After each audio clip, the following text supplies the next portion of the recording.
पादयानं शरणं व्रजे तपा मृदङ्गगानं सन्नन्दस्य वसुदेवं गर्ग जी वसुदेव के कहने पर गोकुल गए और नंद जी से चौक पुरवा करके गौशाले में दोनों बालकों के नामकरण संस्कार किए। बड़े का नाम संकर्षण बलराम और छोटे का नाम कृष्ण रखा और बोले जैसी लीलाएं करेगा वैसे वैसे इसके नाम होंगे। नामकरण संस्कार हो गया। मंचन क्वचित संजातः स्तेयं स्वादवत्कटिदधि पयःकल्पितस्तेजोति। अब भगवान की बाल लीलाओं पर प्रवेश करते हैं।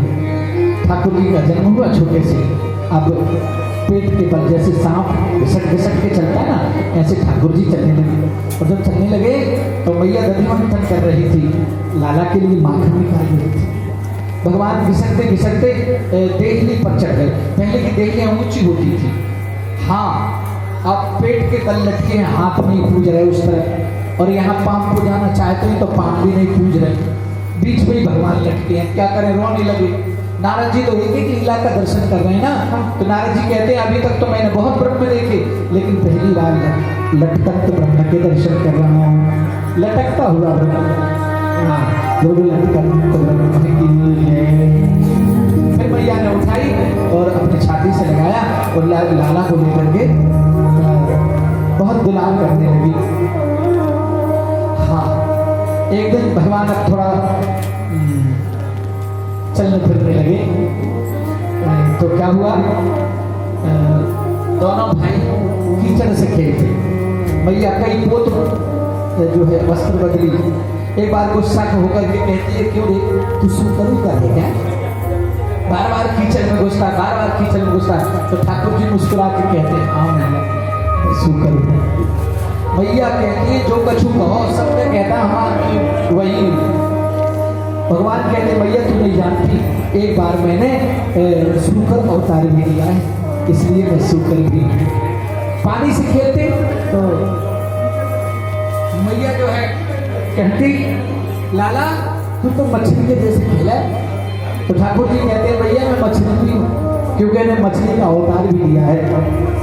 हाँ, एक दिन मैया पहले माताएं रात्रि में लाला को बच्चों को लेकर के सोती तो छोटी छोटी कहानियां सुनाती और इसकी सुनाती कि थोड़ी देर सुनेगा सो जाए। तो कहती मैया कि लाला हुंकारी देते जाए। बच्चे कथा सुनते सुनते कहानी सुनते सुनते सो जाते, जब हुंकारी बंद हो गई तो समझ लो सो गए। ऐसी भगवान को मैया एक दिन कहानी सुना रही थी लेटा कर। लाला एक राजा थे, उनकी 3 रानियां थी। प्रेम से बोले जय जय। एक राजा की 3 रानियां थी और उनके यहाँ संतान नहीं हो रही थी तो यज्ञ हुआ। ठाकुर जी कहते हैं सुन रहे ना, तो हुंकारी कह रहे हूँ। फिर यज्ञ से चलो खीर दी गई और गर्भाधार गर्भवती माताएं हुई और सुंदर मुहूर्त में 3 रानियों के यहाँ 4 बालकों के राम लक्ष्मण भरत शत्रुघ्न के रूप में जन्म हुआ। तो ठाकुर जी कहते हैं हाँ। फिर वो बड़े हुए और गुरुकुल चले गए भगवान। फिर मिथिला में विवाह हो गया हूँ। फिर वो आए अयोध्या और फिर उनको वनवास हो गया और वनवास में वो पंचवटी जब गए तो उनकी पत्नी जो है ना जानकी, उसका हरण रावण ने कर दिया। अब तो कन्हैया उठ करके बैठ गए और कहते हैं लक्ष्मण मेरा धनुष कहाँ है। मैया देख रही इसको कहाँ है गया, कहाँ को लक्ष्मण कहाँ को धनुष, ये तो सूरत था। मैया कहती रे कन्हैया कहाँ को धनुष और कहाँ को लक्ष्मण। तो ठाकुर जी कहते हैं भैया मैं राम हूँ, कृष्ण अवतार में आया हूँ और हरण जिसका हुआ ना वो मेरी पत्नी जानती है। मैया कहती जितने भी अवतार होने थे मेरे घर होंगे। बाबा कहता है बसुओं को अवतार, बलराम कहता है शेषावतार हूँ और तू कह रहा है मैं रामावतार हूँ।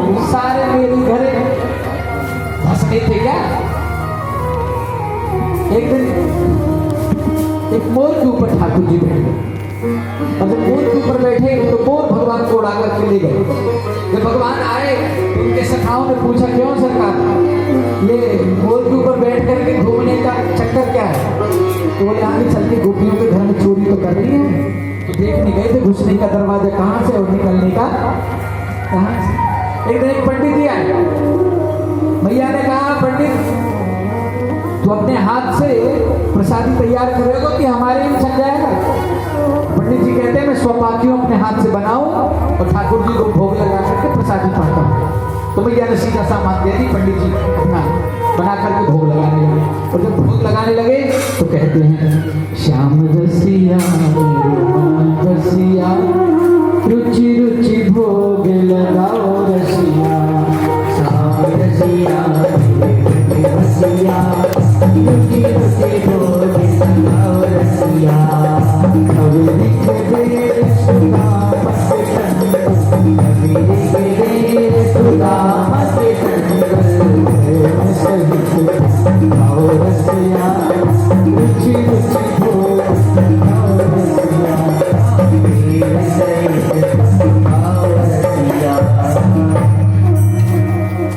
भगवान ने सुना ये श्याम रसिया कह रहा है, तो भगवान आए दौड़े दौड़े और थाली में हाथ डाला और खीर रखी थी, उसको पानी में, छोटे बच्चे जब खाते हैं ना तो बहुत अच्छा लगता है, और पाते कम है गिराते ज्यादा। हाँ, और हम लोग पाते हैं तो मुंह से आवाज नहीं होती, लेकिन इनका मुंह बहुत बचता है, चप चप चप की आवाज। हमारा जैसी चप चप की आवाज हुई तो पंडित जी को लगा, आंख बंद करके बैठे ना, भोग लगा रहे थे, लगा पंडित जी को, अरे बिल्ली आकर के खा रही लगता, देखा ये बिल्ली बिलोटा। अरे बोले, भैया देख तो सही, तेरे लाला ने पूरा ठाकुर जी को भोग जो खा दिया। भैया आई हाथ पकड़ के ले गई, पंडित जी मेरे लाला को काली मत देना, हैं उसको दुआएं ही देना, बड़ा नटखट है, मेरी नाक में दर्द कर रखा है, लेकिन है तो मेरी आंखों को तारो, अब ना आएगा ये, पकड़ के रखोगी। भैया गई और पकड़ के बैठ गई। अब पंडित जी ने फिर से बनाया और फिर बोलने लगे बैठ कर, श्याम रसिया रुचि रुचि भोग लगाओ रसिया,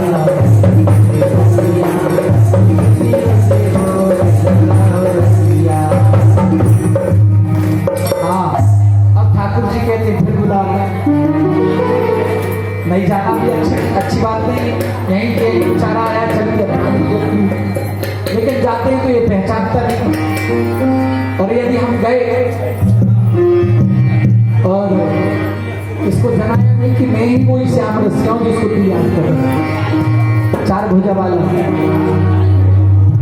तो भैया अब छोड़े तो जाऊं, तो भगवान ने क्या किया, भैया के दिमाग को जरूरी काम प्रकट कर दिया, और भैया ने लाला को छोड़ी और काम पे चली गई।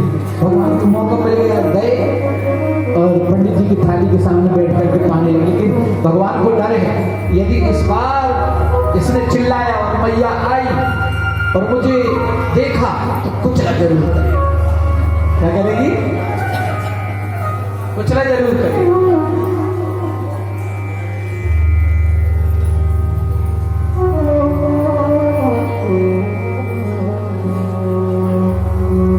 इसलिए अब पंडित जी को बताना पड़ेगा कि मैं चतुर्भुज वाला तेरा वही देवता हूं। गिरधारी थारा नाम हजार में, बनवारी थारा नाम हजार कि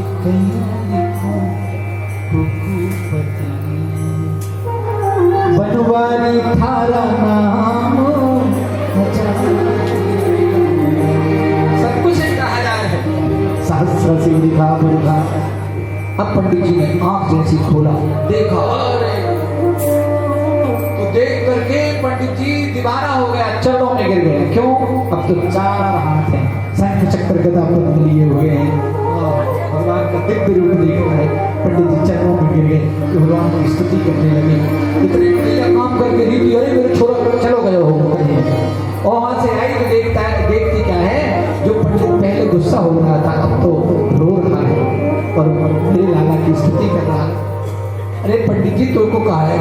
बड़ा परिवर्तन हो गया, तेरा दिल हृदय परिवर्तन हो गया। अरे बोले भैया मैंने इसलिए तो व्रत ले रखा था कि तब तक मैं अपने हाथ से बनाऊंगा और खाऊंगा जब तक ठाकुर जी के दर्शन नहीं हो जाए। भैया तेरी कृपा से आज मुझे ठाकुर जी के दर्शन हो गए, मेरी तपस्या पूर्ण हो गई भैया। इस प्रकार से ठाकुर जी ने ना हम भक्षितवानंदा सर्वेत्याभिसंसिना यदि सत्यग्रहस्थ ही समक्षम पश्चिमे मुखम। लेकिन ठाकुर जी ने माटी खा ली। जब माटी खाई तो एक सखा ने जाकर शिकायत कर दी। मैया लाठी लेकर के दौड़ती दमदमाते हुए आई। तो ठाकुर जी कहते हैं हम माटी तो खाई है, लेकिन एक आध गवाह तो तैयार कर ले कि ये जो शिकायत करने गया था ये झूठा, हम सही हमने नहीं खाया। तो मधुमंगल से कहा मधुमंगल बोल देना कन्हैया ने माटी नहीं खाई, और तू बोल देगा ना मैया मेरी मान जाएगी, बड़ी भोली है, वो तो बहुत प्रेम करती है। तो मैया आई, क्यों लाना तूने माटी खाया? अरे मैया खाने के लिए झूठ बोलता है, मैंने कोई माटी ना खाया। भैया मधुमंगल से पूछ ले, ये तो मेरे सखा है, क्यों रे मधुमंगल कन्हैया ने माटी खाई? मधुमंगल कहता है भैया इतना बड़ा डिगला नहीं, हाँ मनसुखा ने तो इतना सा डिगला बताया, लेकिन मधुमंगल कहता इतना बड़ा डिगला खाया भैया कन्हैया। भैया कहती देख ले तेरो गवाह, तेरो गवाह तो खुद ही कह रहा हूं इतना बड़ा डिगला खाया। अरे बोले भैया ये भी मिलो भैया से पूछ ले। अच्छा चल बलराम तू बता या ना माटी खाई या ना खाई? बोले भैया या को घड़ो मनो पियो, लेकिन ये इतना जबरदस्ती माटी खाई ली। अब तो मैया कहती है लाला तेरो भैया तेरे साथ रहना है, इसका मतलब तूने माटी खाया है। तो ठाकुर जी कहते हैं मैया सुन, ये जितने हैं ना सब मुझे जले